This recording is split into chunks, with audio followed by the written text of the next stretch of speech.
Godwin John ministries வழங்கும் தினம் ஒரு சத்திய வார்த்தை. இந்த ஆடியோ நிகழ்ச்சிக்கு உங்களை அன்புடன் வரவேற்கிறோம்.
கிறிஸ்துவுக்குள் எனக்கு மிகவும் அன்பானவர்களே, ஆண்டவரும் உலக இரட்சகருமாகிய இயேசு கிறிஸ்துவின் பரிசுத்த நாமத்தினாலே உங்களை வாழ்த்துகிறேன், ஆசீர்வதிக்கிறேன். காட்வின் ஜான் மினிஸ்ட்ரீஸ் தொகுத்து வழங்கும் தினம் ஒரு சத்திய வார்த்தை. அன்பானவர்களே, உலகத்தின் முடிவும் இயேசுவின் இரண்டாம் வருகையும் என்கிற தலைப்பிலே பாகம் 2 நாம் கற்று வருகிறோம்.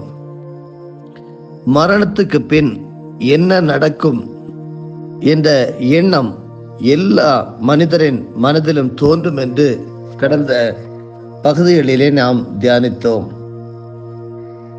மரணத்துக்கு பின் ஒரு சந்தோஷமான வாழ்க்கைக்குள் நுழைய முடியும் என்றால் யார்தான் வேண்டாம் என்று சொல்வார்கள்? ஆனால் நிறைய பேருக்கு அப்படி ஒரு சந்தோஷமான வாழ்க்கை மரணத்திற்கு பின் இருப்பதும் அதை அடையும் வழி என்ன என்பதும் தெரியாமல் இருக்கிறது. இயேசு கிறிஸ்து நமக்கு மரணத்திற்கு பின் ஒரு சந்தோஷமான வாழ்வை உண்டாக்கி வைத்திருக்கிறார். அதற்குள் நுழைவதற்கும் இயேசு கிறிஸ்துவே வழி. அந்த வாழ்க்கைதான் பரலோக வாழ்க்கை. உலகத்தின் முடிவுக்கு பின் இயேசுவின் இரண்டாம் வருகை இருக்கும். அதை குறித்து தியானித்து வரக்கூடிய நேரத்திலே இன்று நாம் தியானிக்கக்கூடிய தலைப்பு ஐரோப்பிய பொருளாதார கூட்டமைப்பு, EEC, அதாவது யூரோப்பியன் எக்கனாமிக் கம்யூனிட்டி. இதை வேத பகுதியின் ஆதாரங்களை வைத்து பார்த்தால் 7ஆம் சாம்ராஜ்யம் என்று சொல்ல முடியும். தானியேலின் தீர்க்க தரிசனத்தின்படி பாபிலோனிய, மேதிய, பெர்சிய, கிரேக்க, ரோம பேரரசுகள் உலகின் வல்லரசுகளாக இருந்து முடிந்துவிட்டன. சிலையின் 10 விரல்களுக்கு ஒப்பான காலத்திற்கு இப்போது உலகம் வந்துள்ளது. அதன்படி 1957ஆம் ஆண்டு ஐரோப்பிய பொருளாதார கூட்டமைப்பு EEC என்ற அமைப்பு அப்போதைய இங்கிலாந்து பிரதமர் வின்ஸ்டன் சர்ச்சில் அவர்கள் தலைமையில் 6 ஐரோப்பிய நாடுகள் சேர்ந்து ரோம் நகரில் கூடி ஒரு ஒப்பந்தத்தை கையிட்டு ஏற்படுத்தினார்கள். ரோம் ஒப்பந்தம், அதாவது ட்ரீட்டி ஆஃப் ரோம் என்பது அந்த ஒப்பந்தத்தின் பெயர். இது 1958ஆம் ஆண்டு ஜனவரி 1ஆம் தேதி செயல்பட தொடங்கியது. ஆரம்ப விழா பெல்ஜியம் நாட்டில் உள்ள பிரசல்ஸ் நகரத்தில் கொண்டாடப்பட்டது. 6 நாடுகள் மட்டுமே இந்த ஒப்பந்தத்தில் கையெழுத்திட்டிருந்தாலும் 10 கொடி கம்பங்களுடன் இந்த விழா நடந்தேறியது. 1981 ஆண்டு இந்த கூட்டமைப்பில் கிரீஸ் நாடு சேர்ந்த பொழுது 10 நாடுகள் ஆகியது. அதன் பின் ஐரோப்பிய பொருளாதார கூட்டமைப்பு என்பது ஐரோப்பிய ஒன்றியம், அதாவது யூரோப்பியன் யூனியன் ஆக மாற்றப்பட்டு 28 நாடுகள் கொண்டதாக இப்போது இருக்கிறது. 10 விரல்கள் தானே தானியேலின் தீர்க்க தரிசனத்தில் சொல்லப்பட்டுள்ளது. ஆனால் 28 நாடுகள் இருக்கிறது என்று நீங்கள் யோசிக்கலாம். தானியேல் 2:43 நீர் இரும்பை களிமண்ணோடு கலந்ததாக கண்டீரே, அவர்கள் அந்த 10 பேர் மற்ற மனுஷரோடு சம்பந்தம் கலப்பார்கள், ஆகிலும் இதோ களிமண்ணோடே இரும்பு கலவாதது போல அவர்கள் ஒருவரோடு ஒருவர் ஒட்டிக்கொள்ளாதிருப்பார்கள் என்று சொல்லப்பட்டபடி 28 நாடுகள் இருந்தாலும் முதலில் உள்ள அந்த 10 நாடுகளிடம்தான் தடுப்பு அதிகாரம், அதாவது வீட்டோ அதிகாரம், வீட்டோ பவர் என்று சொல்லக்கூடிய முடிவுகள் எடுக்கக்கூடிய அதிகாரமும், பிறர் எடுக்கும் முடிவுகளை தடுக்கவோ ஒத்திவைக்கவோ கூடிய அதிகாரமும் இருக்கிறது. இந்த 10 நாடுகள் என்னவென்று பார்ப்போம். இப்பொழுது இருக்கக்கூடிய இத்தாலி, நெதர்லாந்து, மேற்கு Germany, Luxembourg, France, Great Britain, Belgium, Ireland, Denmark மற்றும் கிரீஸ். அதாவது ஐரோப்பிய யூனியன் EEC தொடங்கின பொழுது 1958 ஆண்டில் இருந்த 6 நாடுகள் என்னவென்று பார்ப்போம். மேற்கு Germany, France, Belgium, Italy, Netherlands, Luxembourg. 1973 ஆண்டில் சேர்ந்த நாடுகள் என்னவென்றால் கிரேட் பிரிட்டன், அயர்லாந்து, டென்மார்க். 1981 ஆண்டில் கிரீஸ் நாடும் சேர EEC 10 நாடுகள் சேர்ந்த கூட்டமைப்பு ஆனது. ஐரோப்பிய பொருளாதார கூட்டமைப்பு தான் தானியேல் கண்ட சிலையின் 7வது சாம்ராஜ்யம். அதிலிருந்து வருகிற 8வது ஆனவனே அந்தி கிறிஸ்து என்பது தானியேல் 11வது அதிகாரம் வசனம் 31 மற்றும் 36 வசனங்களில் அவன் அன்றாட பலியை நீக்குவான் என்றும் அவன் தேவனுக்கு எதிராக தன்னை உயர்த்துவான் என்றும் சொல்லப்பட்டிருப்பதிலிருந்து நாம் நிதானிக்கலாம். இந்த கூட்டமைப்பின் நோக்கம் என்னவென்றால் உலகம் முழுவதையும் வர்த்தகம், அரசியல், மதம், விஞ்ஞானம், பொருளாதாரம் போன்றவற்றால் ஒன்றிணைப்பதே இவர்கள் நோக்கம். 2000வது ஆண்டு ஜனவரி 1ஆம் தேதி ஐரோப்பிய ஒன்றியம் தங்கள் அங்கத்தினர் நாடுகளிடையே பொதுவான ஒரு நாணய முறையை அமல்படுத்தியது. யூரோ என்பது அதன் பெயர். இந்த யூரோவானது அமெரிக்க டாலரையும் பின்னிக்கு தள்ளிவிட்டு முதன்மை இடத்தில் வந்துவிட்டது. இந்த நாடுகளுக்கு பொதுவான ஒரு நீதிமன்றம், ஒரு தபால் தலை, ஒரு மிலிட்டரி மற்றும் பாராளுமன்றம் இருக்கிறது. 1985 ஆண்டில் இந்த இயக்கத்தில் உள்ள நாடுகளுக்கிடையே ஒரே பாஸ்போர்ட் முறை கொண்டு வரப்பட்டது. இந்த கூட்டமைப்பில் உள்ள எல்லா நாடுகளுக்கும் இடையே பிரயாணம் செய்ய விசா தேவையில்லை. இந்த நாடுகளுக்கிடையே ஒரே டெபிட் மற்றும் கிரெடிட் கார்டும் கொண்டு வரப்பட்டிருக்கிறது. இந்த ஐரோப்பிய ஒன்றியத்தினுடைய தலைமையகங்கள் எங்கே இருக்கிறது என்று பார்த்தால், ஐரோப்பிய ஒன்றியம் தலைமையகம் 2 நகரங்களில் இருக்கிறது. ஒன்று பெல்ஜியம் நாட்டில் உள்ள பிரசல்ஸ் என்ற நகரத்திலும், மற்றது பிரான்ஸ் நாட்டின் ஸ்ராஸ்பர்க் என்ற நகரத்திலும் இருக்கிறது. பிரசல்ஸ் நகரத்தில் உள்ள தலைமையகம் சிலுவை வடிவத்தில் கட்டப்பட்டுள்ளது. அந்த அலுவலகத்தில் 3 மாடி உயரம் உள்ள ஒரு கம்ப்யூட்டர் இருக்கிறது. அதற்கு மிருகம் என்று பெயர், அதாவது பீஸ்ட் என்று பெயர் சூட்டி இருக்கிறார்கள். வெளிப்படுத்தின விசேஷத்தில் அந்தி கிறிஸ்துவை மிருகம் என்று சொல்லப்பட்டிருக்கிறது. அந்தி கிறிஸ்துவாகிய மிருகம் அங்கிருந்து செயல்படுவான் என்பதை குறிக்கும்படியாக தீர்க்க தரிசனமாக அந்த பெயர் வைத்திருக்கிறார்கள் என்று நான் நினைக்கிறேன். ஸ்ராஸ்பர்க் நகரத்தில் உள்ள தலைமையகமோ வேதத்தில் உள்ள பாபேல் கோபுரம் போல வடிவமைக்கப்பட்டுள்ளது.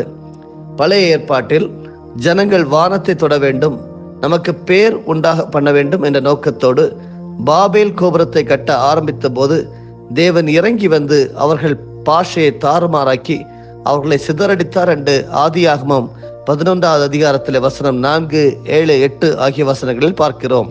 எனவே பாபேல் கோபுரமானது கட்டி முடிக்கப்படாத ஒரு கட்டடமாகிவிட்டது. அதாவது அது ஒரு அன்பினிஷ்ட் ஸ்ட்ரக்சர். அது தேவனுடைய பார்வையில் அவருக்கு பிரியமல்லாததாக இருந்தது. இப்போது இந்த யூரோப்பியன் யூனியனும் தங்கள் தலைமையகத்தை பாபேல் கோபுரத்தை போல ஒரு முடிக்கப்படாத கட்டடத்தின் தோற்றத்தில் உருவாக்கி இருக்கிறார்கள். யூரோப்பியன் யூனியனின் அலுவலகம் இந்த இரு நகரங்களிலும் இயங்குமாம். 16ஆம் நூற்றாண்டில் வாழ்ந்த பெல்ஜியம் தேசத்தில் உள்ள பீட்டர் பிரீகல் என்ற ஓவியர் பாபேல் கோபுரத்தை சித்திரமாக தீட்டியுள்ளார். அந்த ஓவியம் வியன்னா நகரத்தில் உள்ள அருங்காட்சியகத்தில் இருக்கிறது. இந்த ஓவியத்தையும் பாபேல் கோபுரத்தை முன்மாதிரியாக எடுத்து வைத்து கட்டப்பட்ட ஸ்ட்ராஸ்பர்க் தலைமையகத்தின் படத்தையும் அருகருகே அமைத்து ஒரே போஸ்டரில் ஐரோப்பிய பொருளாதார கூட்டமைப்பு வெளியிட்டுள்ளது. இந்த படத்தின் வலது பக்கத்தில் ஆங்கிலத்தில் many tongues one voice, பல பாஷைகள் ஒரே குரல் என்று எழுதப்பட்டிருக்கிறது. ஆதியிலே ஒரே பாஷையாய் இருந்ததை கர்த்தர் சிதறடித்தார் என்று பார்த்தோம். இப்போது இவர்கள் திரும்பவும் ஒரே பாஷை என்ற கொள்கையை கொண்டு வருகிறார்கள். ஐரோப்பிய ஒன்றியம் பாராளுமன்றத்தில் 751 இருக்கைகள் இருக்கின்றன. ஐரோப்பிய ஒன்றியத்தில் அங்கமாக இருக்கின்ற நாடுகளிலிருந்து பிரதிநிதிகள் இந்த பாராளுமன்றத்தில் அங்கம் வகிப்பார்கள். இதில் 666 என்ற இருக்கை காலியாக வைக்கப்பட்டிருக்கிறது என்று சொல்லுகிறார்கள். அருமையானவர்களே, வேதத்தில் கூறப்பட்டுள்ள ஒவ்வொரு சத்தியங்களையும், அது தீர்க்க தரிசனமாக இருந்தாலும் சரி, அது ஃபேக்ட்ஸாக நடைபெற்று கொண்டிருக்கக்கூடிய காரியங்களை நாம் பார்க்கும்போது வேதம் எவ்வளவு ஆழமானது, உன்னதமானது, அது எப்படி உண்மையானது சொல்லி நாம் கற்றுக்கொள்கிறோம். இந்த நாளிலும் கூட ஐரோப்பிய யூனியனை பற்றி, அதாவது ஐரோப்பிய பொருளாதார கூட்டமைப்பு EEC பற்றி நாம், அது 7ஆம் சாம்ராஜ்யமாக இருக்க போகிறது என்று சொல்லி கற்றுக்கொண்டுள்ளோம். இயேசுவின் 2ஆம் வருகையையும் உலகத்தின் முடிவையும் பற்றி கற்று வருகிற நாம், அவர் காட்டுகிற வழியிலே நடக்க நாம் அழைக்கப்படுகிறோம். ஜெபிப்போமா? எங்கள் கிருபையும் இரக்கமும் உள்ள நல்ல ஆண்டவரே, நல்ல ஒரு வாழ்க்கைக்காக நன்றி. ஆசீர்வாதமான சூழ்நிலைகளுக்காக ஸ்தோத்திரம். உம்மை நம்புகிறோம், விசுவாசிக்கிறோம். நீர் ஒவ்வொரு காரியங்களையும் எங்களுக்கு தருவது நாங்கள் ஞானம் உள்ளவர்களாக இருக்க வேண்டும், விவேகம் உள்ளவர்களாக இருக்க வேண்டும். யாரிடம் பேச வேண்டும், யாரிடம் பேசக்கூடாது, எப்படி நடந்து கொள்ள வேண்டும், உம்முடைய திட்டத்தின்படி எங்களுடைய வாழ்க்கையை எப்படி நடத்த வேண்டும் என்று சொல்லி கற்றுத் தருகிற ஸ்தோத்திரம். எங்களோடு நீர் உலாவுகிறபடியால், போதித்து தருகிறபடியால் நன்றி. இந்த நாளை ஆசீர்வாதத்தின் நாளாக அறிவிக்கிறோம். இயேசு கிறிஸ்துவின் மூலமே பிதாவே, ஆமேன். என் ஆத்துமாவே கர்த்தரை ஸ்தோத்தரி, என் முழு உள்ளமே அவருடைய பரிசுத்த நாமத்தை ஸ்தோத்தரி. என் ஆத்துமாவே கர்த்தரை ஸ்தோத்தரி, கர்த்தர் செய்த சகல உபகாரங்களையும் மறவாதே. ஆமேன்.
நம்முடைய ஆண்டவராகிய இயேசு கிறிஸ்துவின் மூலமாக உங்களை நாங்கள் மனமாற ஆசீர்வதிக்கிறோம்.